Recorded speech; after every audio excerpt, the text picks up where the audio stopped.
मित्रों, मैं आप सभी को अलिफ लैला अरबियन नाइट्स की कहानियाँ सुना रहा हूँ। आज का किस्सा है यहूदी हकीम का किस्सा। यहूदी हकीम ने बादशाह के सामने झुककर ज़मीन चूमी और कहा कि मैं पहले दमिश्क नगर में हकीमी किया करता था। अपनी चिकित्सा विधि के कारण वहाँ मेरी बड़ी प्रतिष्ठा हो गई। एक दिन वहाँ के हकीम ने मुझसे कहा कि फ़लाँ मकान में एक रोगी है, वहाँ वह यहाँ आ नहीं सकता, उसे वहीं जाकर देखो। मैं वहाँ गया तो एक अत्यंत सुंदर नवयुवक चारपाई पर लेटा है। उसने मेरे अभिवादन के उत्तर में इशारे से कहा कि आपका यहाँ स्वागत है। मैंने उस से नाड़ी दिखाने को कहा तो उसने बायां हाथ बढ़ा दिया। मैंने समझा कि इसे मालूम नहीं है कि नाड़ी दाहिने हाथ की देखी जाती है, किंतु मैंने बहस बगैर नाड़ी देखी और दवा लिख दी। 9 दिन तक मैं उसे देखने को जाता रहा। 9वें दिन मैंने कहा, अब आप बिल्कुल स्वस्थ हैं, स्नान कीजिए। दमिश्क के हकीम ने मुझे यथेष्ट पारितोषिक दिया और मुझे शाही दवाखाने का प्रमुख बना दिया। जिस युवक का मैंने इलाज किया था वह भी मुझे बहुत मानने लगा। उसने कहा, मैं आपकी निगरानी में ही स्नान करूंगा। तो मैं स्नानागार में उसके साथ गया। उसने कपड़े उतारने पर मैंने देखा कि उसका दाहिना हाथ कटा हुआ है। हाथ कटने से ही बीमार पड़ा था और इसी कारण बायां हाथ दिखाया करता था। मुझे यह देखकर बड़ा दुख हुआ। उसने मेरी आंखों की करुणा देखकर कहा, आप मेरा दाहिना हाथ कटा देखकर ही आश्चर्य और दुख में डूबे हैं। अगर आप मेरी कहानी सुनेंगे तो और भी आश्चर्य करेंगे।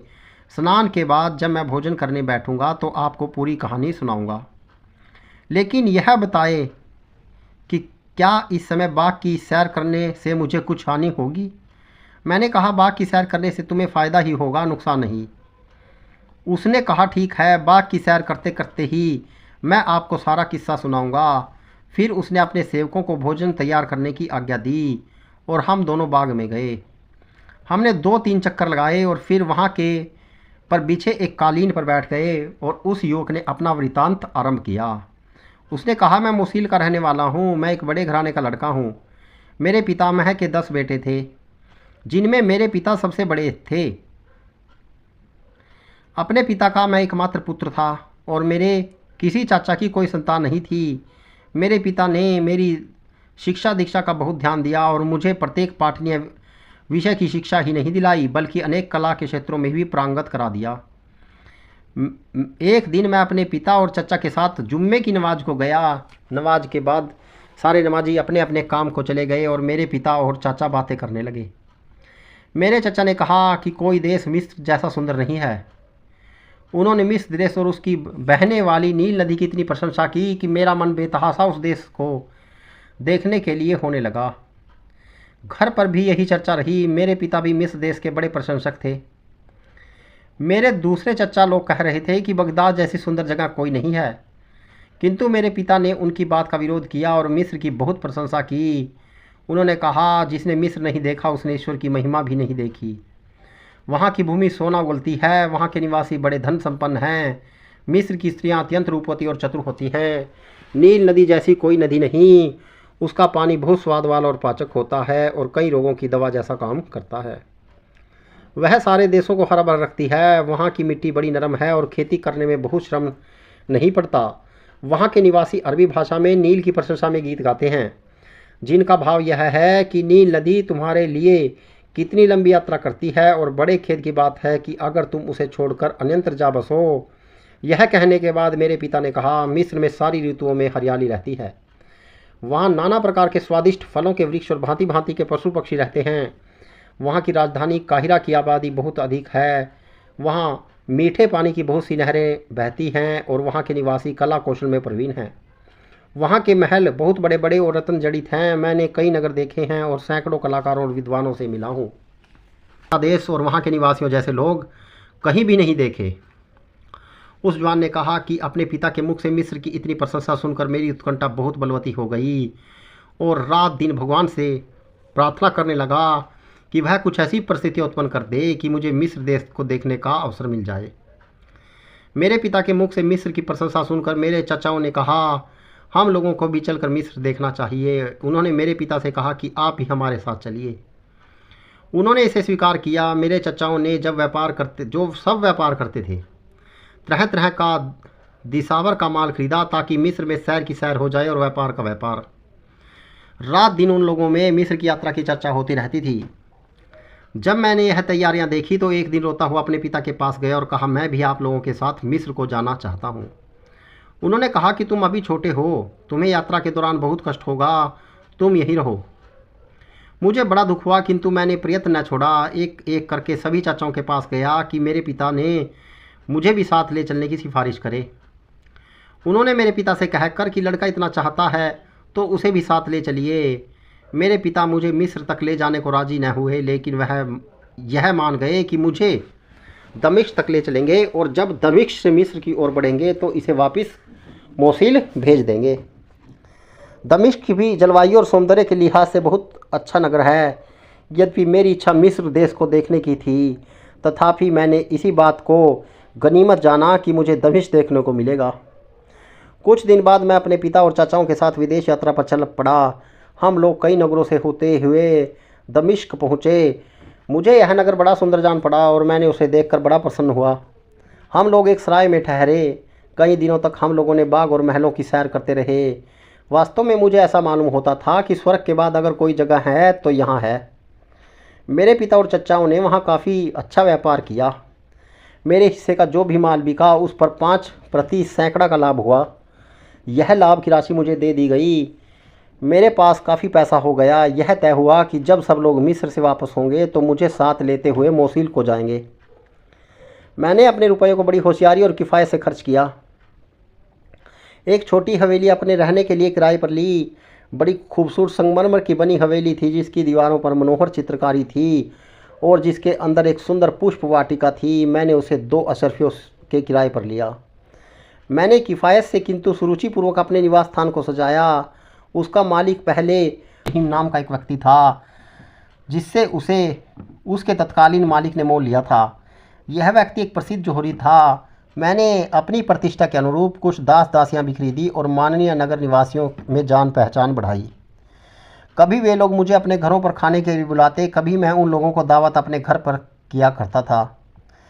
मतलब यह हुआ कि अपने पिता और चाचाओं की अनुपस्थिति में मैंने बड़ी सुख सुविधाओं के साथ दमिश्क नगर में जीवन यापन किया। एक दिन भोजन करने के बाद मैं अपनी हवेली के बाहर के हिस्से में बैठा था। इतने में एक स्त्री आई जो अति मूल्यवान वस्त्रों और आभूषणों से सुसज्जित थी। उसने पूछा, क्या तुम कपड़े के व्यापारी हो? किंतु मेरे मुंह से कोई उत्तर निकले इससे पहले ही वह मकान के अंदर चली गई। मैं भी उठकर दरवाज़ा अंदर से बंद करके उसके पास एक दलान में जा बैठा। मैंने कहा कि मैं कपड़े का व्यापार अवश्य करता हूँ, किंतु खेद है इस समय मेरे पास स्थान नहीं है। उसने अपने सुंदर मुख से नकाब लगभग उलट दी और कहा, मैं ही कहाँ कपड़े लेने आई हूँ, मैं तो तुमसे मिलने आई हूँ। मैं चाहती हूँ कि सुबह तक यहीं रहूँ, किंतु मुझे भूख लगी है, मुझे कुछ खिलाओ। मैंने अपने सेवकों को भोजन आदि लाने को कहा। वे भोजन के साथ फल आदि भी लाए जिन्हें भी इस रमणी का साथ देने के लिए मिलने लगा। आधी रात तक हम लोग इसी प्रकार बातचीत करते रहे। फिर हम एक साथ सोने के लिए चले गए। सुबह मैंने 10 अशरफियाँ निकाल कर उसे दी, किंतु उसने उन्हें लेने से इनकार ही नहीं किया, बल्कि 10 अशरफियाँ मुझे दी। मैंने जब कहा कि मैं तुम्हारा धन नहीं लूँगा, बल्कि तुम्हें अशरफियाँ ज़रूर दूँगा, वह बोली, मैं तो रोज़ तुम्हारे पास आने को सोचती हूँ, किंतु अगर तुम मेरी बात न मानोगे और अपनी बात पर अड़े रहोगे तो मैं न आऊँगी। इस बार मजबूर होकर मुझे उससे अशरफियाँ लेनी पड़ी और वह चली गई। शाम को वह फिर आई और हम लोगों ने रात भर किया और दूसरी सुबह फिर मुझे 10 अशरफियाँ देकर कहने लगी कि आज शाम को फिर आऊँगी। तीसरी रात को जब हम दोनों मदिरा के नशे में थे तो उस ने मुझसे पूछा, प्यारे तुम मुझे सुंदर समझते हो या नहीं? मैंने कहा, तुम कैसी बातें कर रही हो? क्या तुम अपने लिए मेरे प्रेम को नहीं जानती? मैं तुम्हें संसार की सर्वश्रेष्ठ सुंदरी मानता हूँ। वह हंसकर कहने लगी, यह बेकार की बात है। मेरी एक सहेली मुझसे कहीं अधिक सुंदर है।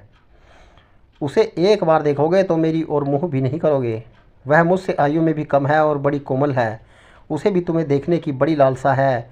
मैं उसे यहाँ लाऊंगी। मैंने कहा, मैं तो तुम्हें ही चाहता हूँ, तुम चाहो तो उसे ले आओ, लेकिन मैं प्रेमी तो तुम्हारा ही रहूँगा। उस स्त्री ने कहा, तुमने जो कहा उस पर दृढ़ रहना, मैं उसे सामने लाकर तुम्हारी परीक्षा लूँगी। यह कहकर वह स्त्री विदा हुई। उस स्त्री ने मुझे 50 अशरफियाँ दी जो मुझे लेनी पड़ी। जाते समय वह कहने लगी, 2 दिन बाद मैं आऊँगी और एक नया मेहमान भी लाऊँगी और उसकी अभ्यर्थना के लिए भोजन आदि की अच्छी व्यवस्था रखना। जिस दिन की बात तय हुई थी उस दिन मैंने घर की सफाई करवाई, फर्श वगैरह झड़वाया और नाना प्रकार के फल तथा खाद्य सामग्री घर में तैयार रखी। शाम को दोनों स्त्रियां आई। उन्होंने अपने चेहरों से नकाब उतार दिए। वास्तव में पहली स्त्री से नई स्त्री हर बात में सवाई थी। अगर पहली पर एक नज़र जाती थी तो दूसरी पर बार बार जाती थी। उसका सौंदर्य इतना मनमोहक था कि नज़र उस पर से हटती नहीं थी। जब उसकी प्रेम दृष्टि मुझ पर पड़ती तो मैं अधीर हो जाता। मैंने दोनों स्त्रियों के प्रति आभार प्रकट किया कि वे मेरे यहाँ आई। नई स्त्री ने कहा कि आभारी तो मुझे होना चाहिए कि आपने मुझे अपने घर तक आने की अनुमति दी। मैंने दोनों स्त्रियों को भोजन पर बिठाया। मैंने अपनी नई मेहमान के सामने जा बैठा और बराबर उसे देखता रहा। वह स्त्री चाहते हुए भी मेरी तरफ न आंख भर कर देख सकी न हंस बोल सकी। लगता था जैसे वह पहली स्त्री से भयभीत है। फिर भी कभी कभी तिरछी नज़र से मुझे देख लिया करती। जब उसने देखा कि मेरी निगाहों से प्यार उमड़ रहा है तो उसने भी प्रेम की दृष्टि से देखना शुरू कर दिया। यह सब पहली स्त्री की आंखों में छुपा न रहा। वह हंसकर कहने लगी, तुम इसे बार बार क्यों देख रहे हो? तुमने तो मुझसे प्रतिज्ञा की थी कि मेरे अलावा किसी पर भी अपनी आंख नहीं डालोगे। इतनी जल्दी अपना वादा भूल गए? मैंने उसकी भांति हंसकर कहा, तुम बेकार ही मुझ पर शक करती हो। आखिर तुम ही तो हो इन्हें कृपापूर्वक यहाँ लाई हो। मैं यह कैसे कर सकता हूँ कि इन पर वैसी नज़र डालूँ? यदि मैं ऐसा करूँ तो तुम दोनों के लिए घृणा का पात्र हो जाऊँगा। हम लोग देर तक मद्यपान करते रहे और हमें नशा चढ़ गया। नशे में मैं और नई स्त्री एक दूसरे की ओर अत्यंत प्रेम तथा वासना से भरी निगाहों से देखने लगे। यह खुला प्रेम व्यापार देखकर पहली स्त्री ईर्ष्या और द्वेष से जलने भूनने लगी। कुछ देर में वह यह कहकर उठ खड़ी हुई कि मैं अभी आती हूँ।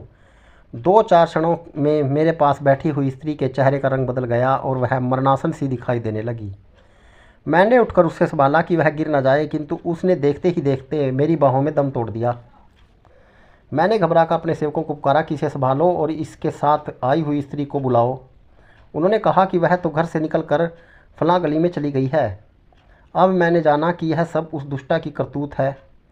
वह इस बेचारी को के अंतिम मदिरा पात्र में विष घोलकर चली गई। अचानक आई मुसीबत से मैं बदहवास हो गया। मैं डर के मारे कांपने सा लगा कि अब भगवान ही जाने मुझ पर क्या विपत्ति आए। मैंने सोचा जो होना है होगा, वह तो होगा ही, पहले लाश को तो ठिकाने लगाया जाए। मैंने सेवकों से कहा कि कमरे का संगमरमर का फर्श होशियारी से धीरे धीरे उखाड़ो। उन्होंने ऐसा ही किया। मैंने गड्ढा खुदवाकर लाश को उसी खड्डे में दबा दिया। फिर मैंने अपने साथ सारा धन लिया और सेवकों को विदा करके हवेली पर ताला लगाया और ताले को मुहर बंद कर दिया। फिर मकान मालिक जोहरी के पास जाकर उसे 1 वर्ष का पेशगी किराया दिया और उससे कहा कि मैं आवश्यकतावश काहिरा जा रहा हूँ। फिर मैं काहिरा चला गया और अपने चचाओं से मिला। उन्होंने पूछा कि तुम कैसे आए हो? मैंने कहा कि आप लोगों का कुछ हाल नहीं मिला था, इसलिए चला आया। मैं बहुत दिनों तक काहिरा में रहा, किंतु मैं अच्छी तरह काहिरा न देख पाया था कि उन्होंने वापस मोसिल जाने की तैयारी शुरू कर दी। मैं उनकी निगाहों से छुपा रहा। उन्होंने बहुत ढूंढा पर मुझे पा न सके। मजबूरी में मेरे बगैर ही वापस चले गए। इसके बाद मैं 3 वर्ष तक काहिरा में रहा। मैं साल पर दमिश्क के जोहरी के पास किराया भिजवा दिया करता था। फिर मैं दमिश्क वापस आया। यहाँ पर मुझ पर वह मुसीबत पड़ी कि कहा नहीं जाता। यहाँ आकर जोहरी से चाबी मांगकर घर खुलवाया और देखा कि सारी वस्तुएं यथावत हैं। मैंने कुछ नए सेवक रखे और उनसे मकान साफ़ करवाया। सफाई के दौरान एक सेवक को एक सोने का हार मिला जिसमें 10 बड़े बड़े मोती जड़े थे। वह मेरे पास ले आया। मैंने पहचाना कि यह वही हार है जो उस नई स्त्री के गले में पड़ा था जिसकी लाश मैंने गड़वाई थी। मैंने उसकी स्मृति के तौर पर वह हार कपड़े में लपेटकर अपनी गर्दन में डाल लिया। फिर मैं वहाँ रहने लगा, किंतु कुछ करने से मेरा मन नहीं लगता था। फलतः मेरे पास का सारा धन धीरे धीरे खर्च हो गया और मैं घर का सामान बेचकर गुजारा करने लगा। जब सब कुछ बिक गया तो मैंने सोचा कि इस मुक्ता जड़ित हार को बेचने के सिवा कोई उपाय नहीं है, किंतु मोती उसमें से ऐसे लगे थे कि उनके मूल्य का मुझे कोई अंदाज़ा ही नहीं था। फिर भी मैं उसे बेचने पर मजबूर था और उसे बेचकर मैंने बहुत बड़ी मुसीबत मोल ले ली। मैं बाज़ार में उस हार को लेकर गया तो अपने मकान मालिक जोहरी की दुकान पर जाकर अपना मंतव्य कहा कि मैं एक हार बेचना चाहता हूँ। उसने एक दलाल बुला दिया। मैंने दलाल के सामने जाकर उसे हार दिखाया। उसने कहा कि मुझे तो ऐसी मोतियों का मूल्य नहीं मालूम, आप उसी जोहरी की दुकान पर बैठे हैं, मैं और जोहरियों को यह हार दिखाकर इसका दाम पूछ कर आता हूँ। मैं अपने मकान मालिक की दुकान पर बैठा। कुछ देर में दलाल ने आकर कहा कि इसका मूल्य तो 2000 अशर्फियाँ लगाया गया है। लेकिन इस समय कोई व्यापारी इसे लेने का इच्छुक नहीं है। सिर्फ एक व्यापारी है जो इसे 50 मुद्राओं में लेने को तैयार है। मैंने कहा कि जो दाम मिले उसी पर बेच दो, किंतु जब दलाल उस जोहरी के पास 50 रुपये में हार बेचने गया तो जोहरी उसे पकड़कर कोतवाली ले गया और शिकायत लिखवाई कि यह आदमी चोरी का हार लाया है, इसलिए इतना सस्ता बेच रहा है। दलाल ने कहा कि मैं तो दलाल हूँ, इसे बेचने वाला तो फलां दुकान पर बैठा है, वही इसे 50 रुपयों में बेचने को राजी है। कोतवाल ने मुझे पकड़वा बुलवाया। उसने मुझसे पूछा कि यह हार बेच रहे हो? मैंने कहा हाँ। हाँ कहने पर उसने कहा कि यह चोरी का माल है, इसलिए सस्ता बेच रहे हो। मेरे इनकार करने पर उसने मुझे इतना पिटवाया कि मुझे लगा कि मेरी जान ही निकल जाएगी, इसलिए मैंने घबरा कर कह दिया कि यह चोरी का है। इस पर कोतवाल ने मेरा दाहिना हाथ काटवा दिया। उसने हार भी मालखाने में जमा करा दिया। मैं पीड़ा से व्याकुल गिरता पड़ता अपने घर आया। नौकर चाकर पुलिस के डर से भाग गए थे। मैं किसी तरह खुद ही अपना काम चलाता था। चौथे दिन बहुत से पुलिस वाले मेरे घर में घुस आए और मुझे पकड़ कर ले गए। उनके साथ मकान मालिक भी था और वह जोहरी भी, जिसने मुझ पर चोरी का आरोप लगाया था। उन्होंने मुझे बहुत गालियां दी और कहा कि यह हार शहर के हाकिम का है, यह 3 वर्ष हुए खो गया था, उसी समय से हाकिम की पुत्री भी लापता है। यह कहकर उन्होंने मुझे रस्सी से बांधा और हाकिम के सामने पेश कर दिया। मैं पहले तो घबराया कि यह और बड़ी मुसीबत गले पड़ी। फिर मैंने सोचा कि हाकिम अधिक से अधिक मुझे मरवा ही तो देगा और वह भी इस कष्ट, निर्धनता और लज्जा से जीवन से अच्छा है। किंतु हाकिम ने मुझे देखकर कहा कि यह आदमी चोर नहीं हो सकता। जिसने इस पर चोरी का आरोप लगाया वह मारा जाए। अतः वह व्यापारी कत्ल कर दिया गया। अब हाकिम ने समस्त उपस्थित व्यक्तियों को जाने का आदेश दिया, सिर्फ मुझे रोक लिया रखा। एकांत होने पर उसने मुझसे कहा, बेटे अब तुम बेठक पूरा हाल बता दो कि यह हार तुम्हें किस तरह हाथ लगा। यह ध्यान रहे कि मुझसे कोई छोटी से छोटी बात भी न छुपाई जाए। आते हुए मैंने पूरी तरह बताया कि किस तरह पहली स्त्री दूसरे को मेरे पास लाई और किस तरह उसने इसे विष देकर मार डाला। मैंने यह भी बताया कि दूसरी स्त्री की लाश कहाँ गड़ी है। हाकिम ने यह सुनकर ठंडी सांस भरी और कहा, भगवान की इच्छा के आगे सब लोग विवश हैं। मैं भी वह सब विनयपूर्वक स्वीकार करता हूँ कि उसकी इच्छा से हुआ। तुम पर जो कुछ मुसीबत पड़ी उसका मुझे अत्यंत खेद है। अब तुम मेरा हाल सुनो कि मुझ पर कैसे कैसे दुख पड़े हैं। वे दोनों स्त्रियां मेरी बेटियां थीं। पहले जो तुम्हारे पास गई वह मेरी बड़ी बेटी थी और बाद में जिसे वह ले गई वह उसकी छोटी बहन थी। बड़ी बेटी का विवाह तो मैंने अपने भतीजे से कर दिया जो काहिरा में रहता था। वह कुछ दिनों बाद अचानक मर गया। मेरी बेटी कई वर्षों तक वैधत्व की दशा में काहिरा में रही और वहाँ उसने तरह तरह के दुष्कर्म सीख लिए। फिर वह यहाँ आ गई। दूसरी बेटी जो उससे छोटी थी, जो तुम्हारी बाहों में मरी, बड़ी समझदार और सदाचारणी थी। उससे मुझे कोई शिकायत नहीं, लेकिन उसकी बड़ी बहन ने उसे भी आवारा बनाने पर राजी कर लिया। जब छोटी मरी तो मैंने दूसरे दिन बड़ी से पूछा कि तुम्हारी बहन कहाँ है। उसने ठंडी सांस भरकर कहा, मैं तो सिर्फ इतना जानती हूँ कि कल वह बहुत मूल्यवान वस्त्राभूषण पहनकर घर से निकली थी और अभी तक नहीं आई। मैंने अपनी बेटी को बहुत खोज कराई किंतु उसका कहीं पता नहीं चला।